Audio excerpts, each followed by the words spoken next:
Meet me. Alright, welcome back, boys, and today we're gonna go over the two heroes that were just announced. Now we have Summertime Iseria, which people were going nuts about, and of course we have a third Angelica now. I did not know that was gonna happen. I wouldn't have been transmitting all my Angelicas, but we'll see. I haven't seen their full kits yet, so we're gonna figure this out together, whether I think it's worth it or not. You guys know I always try to give honest opinions. I'm not a hype queen. So let's save the animations. What is all this going on here? Okay, I'm assuming this is not an S3. It's too long. We don't care about that. Okay, so she is a fire ranger. Huh, interesting. Okay, decently fast. She has a self-effectiveness imprint, so that tells me she has some kind of debuff and a team attack imprint. Alright, I don't really know what stat she's similar to, but she has a lot of built-in effectiveness, so I'm guessing it's some kind of debuff hero. Alright, let's look at her abilities. So I guess since it's starting off with the skill 2, I'm assuming it's her most important ability. Suppression Attempt. Does not cost any souls to activate the caster's first soul burn. Now that's already new. That does not exist on any other hero, so basically your first soul burn is free. The caster cannot trigger a critical hit. Okay, so she never crits, but attack increases by 20%, 30% with molas. After an ally except the caster uses an attack that targets all enemies, activates Suppress. Can only be activated once every 3 turns, so pretty long cooldown. Suppress. Increase combat readiness of all allies by 15% and plants a bomb onto random enemies. Oh no. This bomb nonsense. So it's, what, a souped up Leo? Oh god. Alright, well, let's see this thing at work. See if they say anything important here. Blah, blah, blah. Okay, here we go. Let's watch this together. So it doesn't strip, so that's why they brought Bazaar. Strip. Okay. Alright, so here you can see that Landy and the Politis got bombed. Oh, this is important. Cannot be extended or decreased, and stun effect ignores effect resistance. Now, it says it can't be extended or decreased, but can it be cleansed? Because if it can, it's going to make this pretty bad. I don't know. One of you guys probably know the answer. If you know the answer, put it in the comment section below. But it looks like it can't. So any skill that has, reduces cooldown by 1 or whatever, apparently won't work on this. But I don't know if you could just straight up cleanse it. So her S1 is now. I guess they don't want to show off her S3. Are you the culprit? Attacks the enemy with swords with a 60% chance each to dispel 2 buffs. 70, so 75% chance to dispel 2 buffs. The soul burn is very expensive. Grants extra turn, but it's 20 souls. But you do get your first one free. So I guess she does have a strip, because her first soul burn is free, right? So basically what they're saying is you can use this to strip buffs off of one person and get bombs on them, supposedly, but it's 2 random people, so what if it doesn't land on the person that you stripped? It's kind of a want. I think you still would need to bring a full stripper before you use this hero, right? Otherwise, what if you strip the guy, but the bomb goes on someone who still has immunity? That's kind of wonky. That doesn't really make a whole lot of sense to me. Wait a minute. Why did the S1 apply a bomb?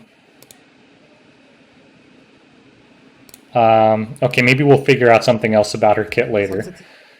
Sword of Flowers. Attack all enemies with Sword of Flowers, decreasing attack for 2 turns and increase speed of the caster for 2 turns. At the end of the turn, detonates bombs. So this is going to be great. We're going to be able to finally see what damage it is. So it's a carrot. It's like a weird carrot with bombs. Detonate, blah, blah, blah. Bomb damage unaffected by number of turns. Okay, so it's basically the carrot S3, right? It detonates all bombs, except it gives her increased speed and does attack break on the enemy 3-turn cooldown, so given the fact that she has an extra turn cooldown, she could probably use this pretty often, right? So let's see the damage. And the animation. 대상에게 걸린 폭탄을 격폭시킵니다. 격폭은 지정된 약화 효과를 즉시 발동시켜서 피해를 입힙니다. Woo! 23k, 13k, 10k, 18k. I'm assuming that FCC's on Aureus, and she had... I guess it determines the match. So 2 bombs, 1 bomb did 13k.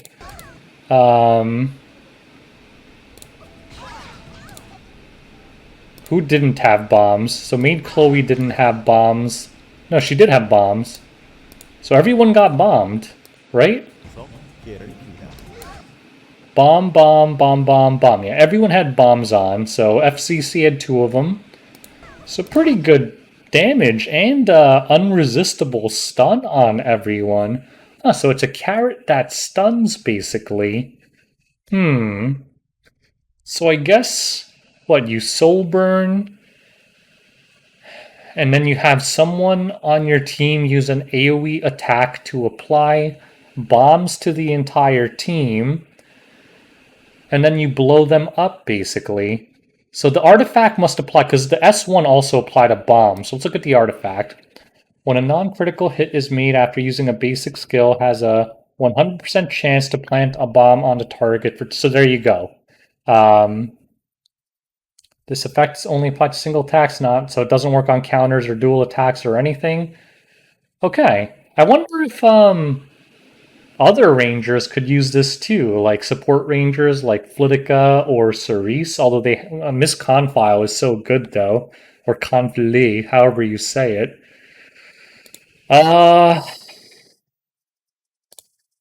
Man, this is a hard hero to gauge. I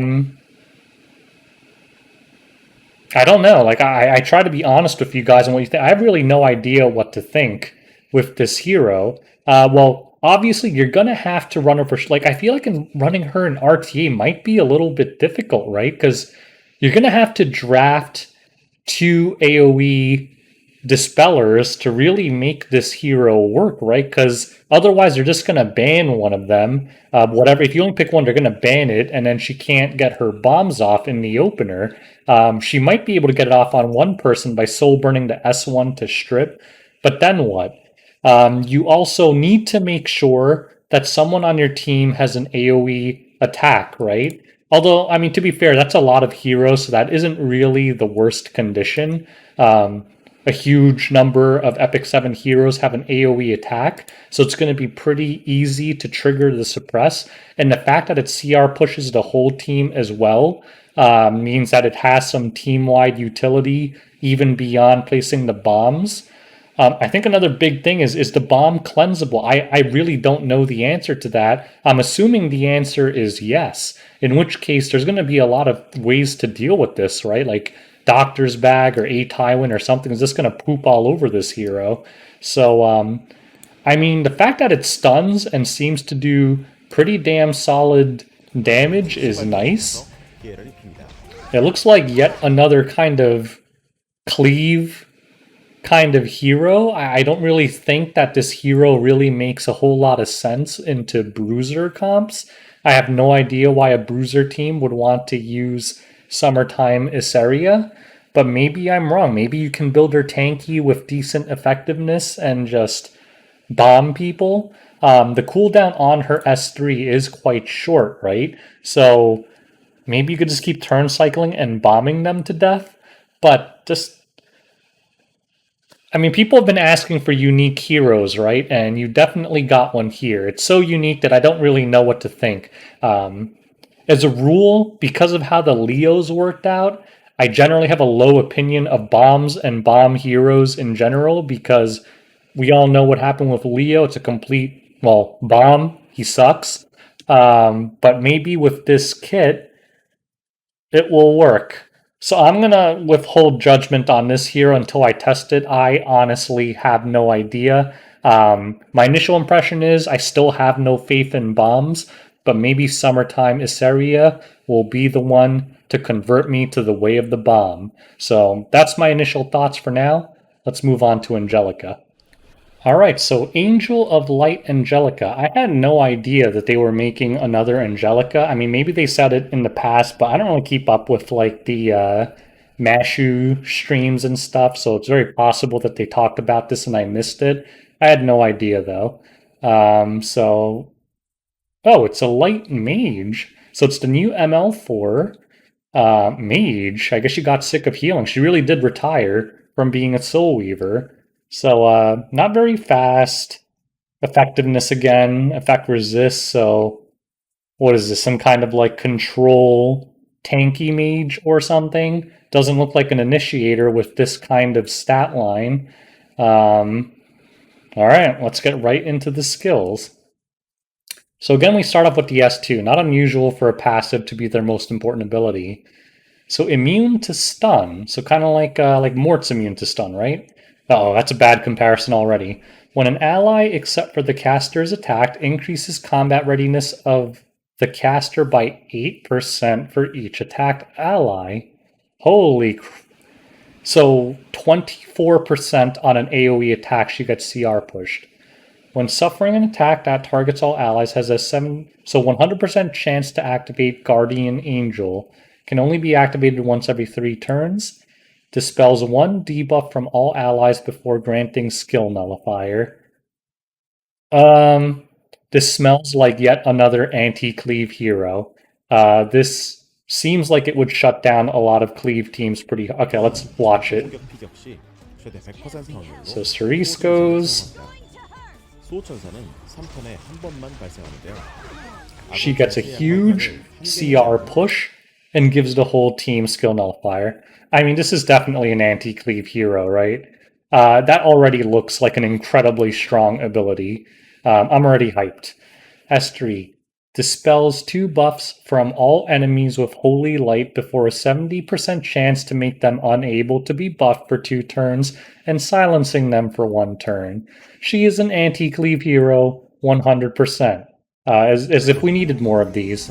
Well, I hate cleaver, so I'm fine with it. Oh wait, we didn't see the whole animation. Let's start from the beginning.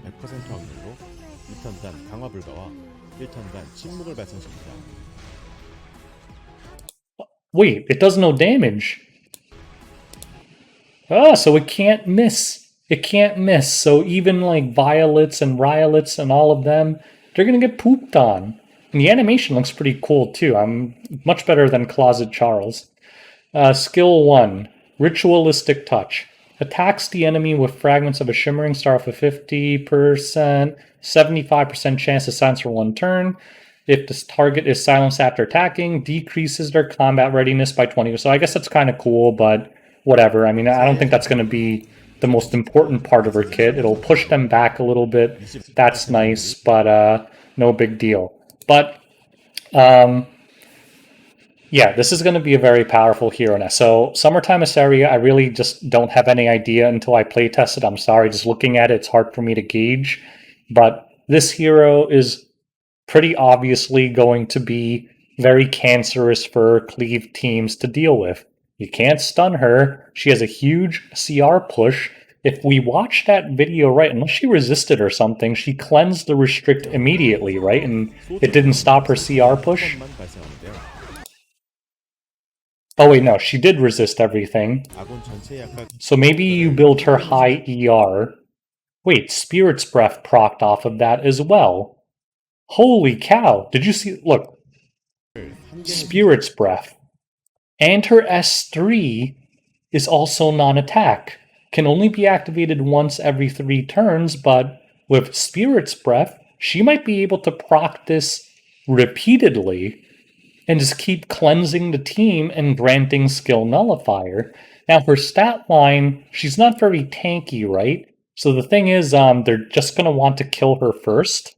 And the thing is, I feel like this season, a lot of cleave teams with things like Closet Charles, like they're going to transition to a lot of like single target damage initiation teams, whereas old style cleaves are more opening with like a lot of AOE, like Flitica or Cerise or something. I think we might start seeing like like strong like Pavel or Acid into Closet Charles cleaves, but still against an AOE opener cleave, this is going to shut them down completely, right? Because you don't have to have her that fast. She pushes herself up to the front. She stops your entire team from taking damage, maybe remove a critical debuff. And then the unbuffable means they can't get attack buff. If they get silenced, they can't even use their abilities. Immunity doesn't help them because they get stripped. This is just going to be a super powerful anti-cleave unit. I'm like nearly 100% sure that this is going to be a real I would not be surprised if cleavers make this a very high priority pre-ban target. I mean, cleavers hate FCC, but is this worse than FCC for cleavers? I mean, self CR push plus cleanse plus skill nullifier plus unbuffable and silence. This seems like a pretty annoying hero for cleave to deal with. So this hero is a 10 out of 10 from me. I hate cleavers. I don't really like dealing with them. I mean, they're usually not that bad to deal with anyway for me, but still, having more additions to the kit to troll them, it only helps, right? It only helps to be able to stomp on those filthy gear diff abusing cleavers out there. So I'm a big fan of this hero.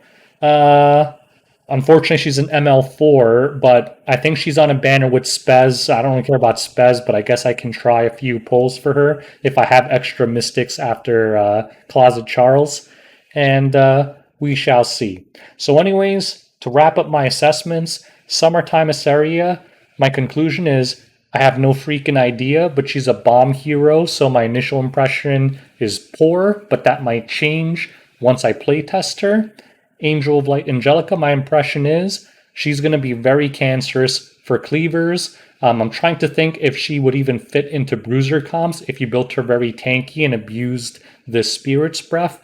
I have to think about that more, but I think for anti-cleave, she's already very, very powerful as is, and definitely going to be a very important part of an RTA player's anti-cleave toolkit. So anyways, if you guys disagree with anything I said, if I said anything wrong or, missed information that was provided in some other video, like in the past, like skill descriptions were wrong and people correct me because they had changed right after the video or something. So if I missed anything, I won't be mad. Just let me know in the comment section below and you can fix my misinformation. There's no fake news here. So anyways, thanks for watching. When you decide to pull for these heroes, best of luck. Until next